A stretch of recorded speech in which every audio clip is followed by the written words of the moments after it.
သူအိုင်ဆိုတာငါ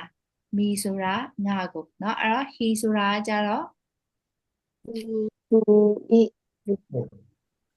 he ဆိုတာကသူပေါ့เนาะသူဒါမှမဟုတ်ရင်လည်းသူကပေါ့เนาะအဲ့တော့ခုကကြတော့ him ဆိုရင် သူဟုတ်ပြီပြီးလို့ရှိရင်အာ she ဆိုတာကသူမသူမကဟုတ်ပြီအဲ့တော့ her ဆိုတာက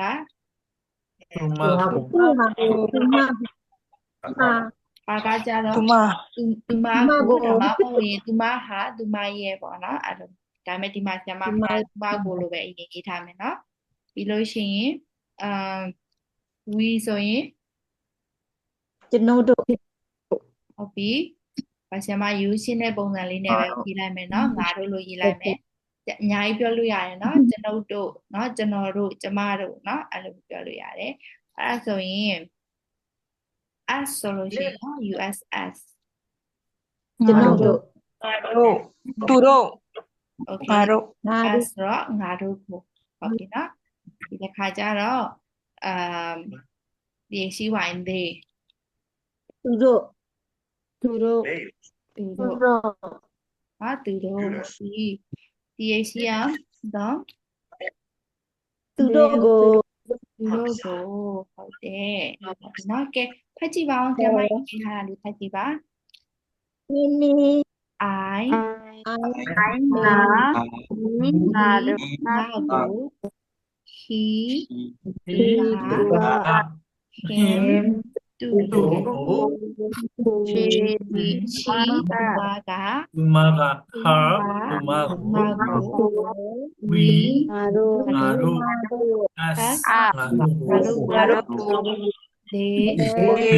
သူတို့ them သူတို့ကို အဲ့တော့ဒါပြီးရင်အိတ်တော့မှာဆိုတာနော်မအိတ်ခင်ဆရာမပုံမြင်လေးတစ်ခုပြပြမယ်နော်အဲ့တော့ဒီနေ့တော့ပုံမြင်ပြပြပြီးရင်တော့အတန်းဆင်းပေးလိုက်ပါမယ်နော်ဟုတ်တယ်လားကလေးဆိုတော့နော်အဲ့တော့အိတ်မပြောအောင်အားလုံးစိတ်ဝင်စားတဲ့အချစ်ပုံမြင်လေးချစ်ဇာတ်လမ်းလေးတစ်ခုပြပြမယ်နော်အချစ်ဇာတ်လမ်းဆိုတော့အကုန်လုံးဒါစိတ်ဝင်စားတယ်နော်ဆရာမကိုယ်တိုင်ရေးထားတဲ့အချစ်ဇာတ်လမ်းနော်အရန်ကြိုက်ပြီးရုပ်ရှင်တွေပါယူပြီးတော့ရိုက်လို့တော့မဖြစ်ဘူးပါနော် Okay အရင်ဆုံးပြောကြည့်မယ်နော်အဲ့တော့ငါနေ့ကိုချစ်တယ်ဆိုအင်္ဂလိပ်လိုဘယ်လိုပြောလဲပြောကြည့်ပါလား I love you ဟောနာချစ်တယ်ဟာဆိုရင် I love you ဆိုတော့ငါကနော်နေ့ကိုချစ်တယ်ကဲအဲ့တော့ဇလန်လေးကနောက်ထပ်ဘာဖြစ်သွားလဲဆိုတော့ကြာနော်အဲ့နင်ကသူ့ကိုချစ်တယ်ဆိုရင် you love you him ဆရာမတို့ကနင်ကိုဆိုရင်လည်း you ပဲเนาะနင်ကဆိုရင်လည်း you ပဲเนาะသူ့ကိုဆိုရင်တော့ him ပေါ့เนาะအဲ့တော့နောက်ထပ်ဇလန်ကဘယ်လိုဖြစ်သွားလဲဆိုတော့သူကเนาะသူမကိုချစ်တယ်ဆိုရင်သူကကြတော့ဗာ you you love her love you love her နော်အဲ့တော့သူမကတော့သူမကငါ့ကိုချစ်တယ်နော်ဇလန်အနေနဲ့ရှုပ်တယ်နော်အဲ့သူမကငါ့ကိုချစ်တယ်ဆိုရင် she love ငါ့ me ကိုချစ်တယ်ဆိုရင် she love me love love me love me ငါချစ်တော့ကြတော့ဆရာမတို့ကငါချစ်တော့ I နဲ့ရေးတယ်နော်အဲ့တော့ငါ့ကိုချစ်တယ်ဆိုတော့ me နဲ့ရေးတယ်နော်ဒါလေးကိုပြောပြရင်ဟုတ်ပြီနော်ဟုတ်ပြီနော်အဲ့တော့သူမကိုချစ်ခံရတော့ her နဲ့ပေါ့နော်သူမကချစ်တော့ကြတော့ she ပေါ့နော်အဲ့လိုပုံစံသူ့ကိုချစ်ခံရတော့ him နော်သူကနေချစ်တော့ကြတော့ he အဲ့လိုပုံစံနော် okay ဒီခါကျတော့ဟုတ်ပြီဒါကတော့ဆရာမတို့ဒါအချစ်ဇာတ်လမ်းပေါ့နော်ဒီခါကျတော့ဒါ928ပေါ့နော်မေတ္တာဇာတ်လမ်းလေးပေါ့နော်ကျတော့ဗာလဲဆိုတော့ငါကပေါ့နော်ငါကသူတို့တွေကိုသဘောကျတယ်ပေါ့နော်ဆိုရင် I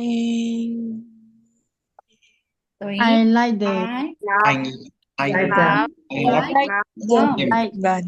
ဟုတ် I လား like သူ them တို့တွေနော် I like them ဟုတ်ပြီနော်အဲ့တော့သူတို့တွေကလည်းနော်သူတို့တွေကလည်းငါတယောက်တည်းတော့မဟုတ်ပါနော်ငါတို့ကိုသဘောကျတယ်ဆိုရင် They like we. they they like like They like us. အဲ့ကြတော့ညီမတို့ကညီမဒီမှာတစ်ခုကြံသွားတယ် sorry ငါကမဟုတ်ဘူးเนาะငါကမဟုတ်လို့လိုရေးလိုက်မယ်ငါတို့ကပေါ့เนาะငါတို့ကဆိုတော့ငါတို့ကသူတို့တွေကိုသဘောကျတယ်ဆိုတော့ we like them เนาะငါတို့ကသူတို့တွေကိုသဘောကျတယ်သူတို့တွေကငါတို့ကိုသဘောကျတယ်ဆိုတော့ they like us like us. အဲ့တော့ကိုတွေကပေါ့เนาะကိုတွေကငါတို့တွေကသူများငါတို့တွေကကြိုက်သဘောကျတယ်ဆိုတော့ we ပေါ့เนาะအဲ့တော့သူတို့တွေကသဘောကျခံရတယ်ဆိုတော့ them ပေါ့เนาะခါသူတို့တွေကပြန်ပြီးတော့မှသဘောကျတယ်ဆိုတော့ they ပေါ့အဲ့တော့ငါတို့ကိုသဘောကျခံရတယ်ဆိုတော့ကြတော့ us ပေါ့เนาะအဲ့ဒါဒီလိုမျိုးသူ့ရဲ့အသုံးပုံစံကဒီလိုလေးပါเนาะအရှင်းနဲ့အနောက်နဲ့ဒီလိုမျိုးကွဲပါတယ်လို့